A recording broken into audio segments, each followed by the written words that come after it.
Hello, welcome to my YouTube channel Learning for Sake of Learning. My name is Joyabala Kushwaha and this is my first audio video post. So if I make any mistake, please don't mind.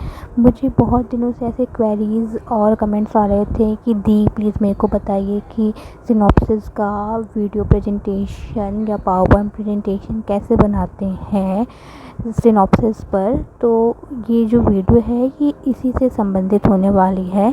So let start the video.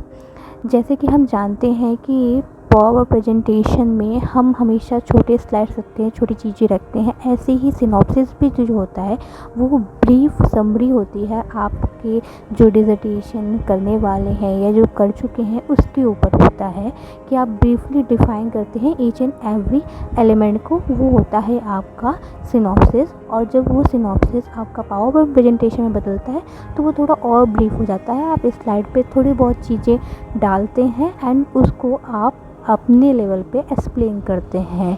तो इस video में हम आगे जानेंगे कि क्या क्या कैसे बनानी है, क्या क्या कंटेंट रखने हैं और क्या चीज़ें नहीं करनी है।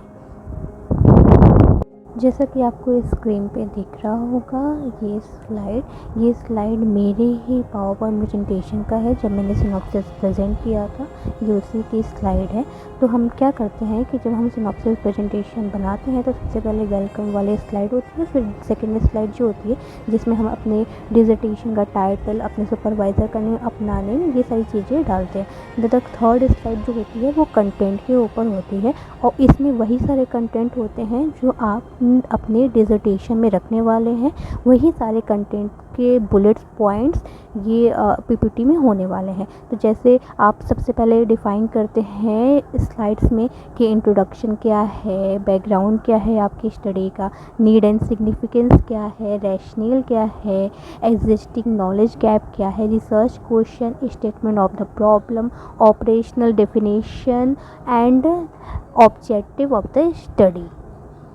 और इन सब चीज़ों को भी आपको ब्रीफली एक्सप्लेन करना होता है। जैसे आपने एक स्लाइड बनाई, उसमें आपने थोड़ा सा इंट्रोडक्शन समझाया, उसी में आपने बैकग्राउंड ऑफ द स्टडी और उसी में नीड एंड सिग्निफिकेंस बता दिया। फिर दूसरी स्लाइड बनाई, उसमें आपने रैशनल लिखा, अपनी स्टडी का एग्जिस्टिंग नॉलेज लिखा और रिसर्च प्रॉब्लम्स लिख दिया, रिसर्च क्वेश्चंस लिख दिया। फिर थर्ड स्लाइड में स्टेटमेंट और ऑपरेशनल डेफिनेशन, फिर ऑब्जेक्टिव ऑफ द स्टडी लिख दिया।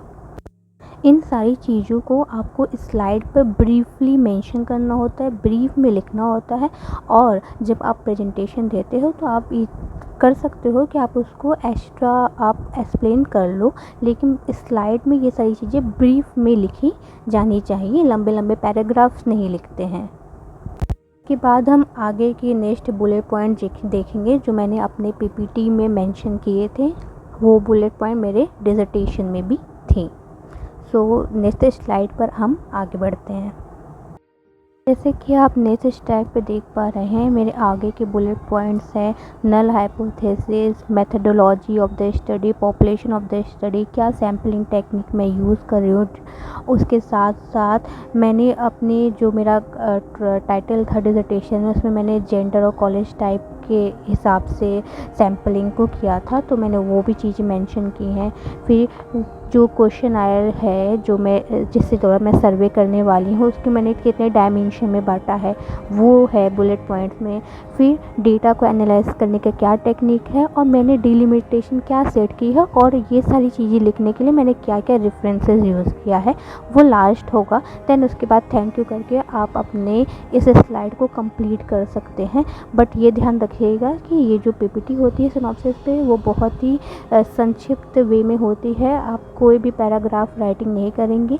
हालांकि मैंने ये सारी चीज़ें इंग्लिश में बनाई हैं, अगर आप हिंदी भी बना रहे हैं तो यही नियम तरीका याद रखिएगा। आप ब्रीफली मेंशन करिएगा हर एक चीज़ को। अगर कोई भी टर्मिनोलॉजी आप यूज़ कर रहे हैं चाहे वो इंग्लिश में हो या हिंदी में, तो अगर कोई टर्म यूज़ कर रहे हैं तो उस टर्म के बारे में आपको अच्छे से नॉलेज होना चाहिए। क्योंकि अगर आपके सुपरवाइज़र या टीचर्स ने पूछा कि ये जो टर्म आपने यूज़ किया इसका क्या मीनिंग है, तो आप प्रेजेंटेशन के टाइम उसको ईच एंड एवरी चीज़ को आप एक्सप्लेन कर पाएँ इन अ गुड वे। सो जो भी वर्ड और जो भी टर्मिनोलॉजी लिखेगा उसके बारे में पता होना चाहिए आपको। और बाकी सारी चीज़ें आपको डिसर्टेशन करते करते समझ आ गई होंगी, तो उनको ही जो आप डिसर्टेशन में लेंथी वे में लिखेंगे उन्हीं को शॉर्ट में लिखना होता है पीपीटी प्रेजेंटेशन के टाइम पे। और जो चीज़ें बहुत ज़्यादा शॉर्ट लिखी होंगी आपने, जैसे 2-3 लाइन में मेंशन होगी, उसको आप 4-5 लाइन में एक्सप्लेन कर दीजिए। बाकी तो सारी चीज़ें वैसी ही हैं। और फर्स्ट बात ये भी है कि जितना आपका स्टार्टिंग के पॉइंट्स या बुलेट इंपॉर्टेंट नहीं होते, उतना आपका इंपॉर्टेंट होता है कि आपका रिसर्च क्वेश्चन क्या है, आपके ऑब्जेक्टिव क्या है, नल हाइपोथेसिस आपने क्या बनाया है, आप स्टडी कैसे करने वाले हो, कैसे सैम्पलिंग करने वाले हो, पॉपुलेशन क्या है, सैंपल क्या है, डेटा कैसे एनालिसिस करेंगे। तो ये मोटा मोटा चीज़ होता है। बाकी तो ज़्यादा चीज़ों पे टीचर्स या सुपरवाइज़र ध्यान नहीं देते हैं। तो इस प्रकार से हम लोग बनाते हैं। इस प्रकार से एक सिनॉप्सिस पर पावर पॉइंट प्रेजेंटेशन बनाया जाता है और उसे प्रेजेंट किया जाता है। आई होप कि आपको ये चीज़ें मैंने जो बताई होंगी वो समझ में आ गई होंगी। अगर फिर भी आपको कोई डाउट होगा तो आप कमेंट बॉक्स में मेरे से पूछ सकते हैं। इस तरह से हमारा सिनॉप्सिस प्रेजेंटेशन कंप्लीट हो जाता है। अगर आपको कोई भी प्रॉब्लम हो, कहीं पे कुछ भी नहीं समझ में आए, तो आप कमेंट करके पूछ लेना। बाकी अगर ये वीडियो आपको पसंद आए तो लाइक, कमेंट एंड शेयर करिएगा। Thank you, bye, have a good day.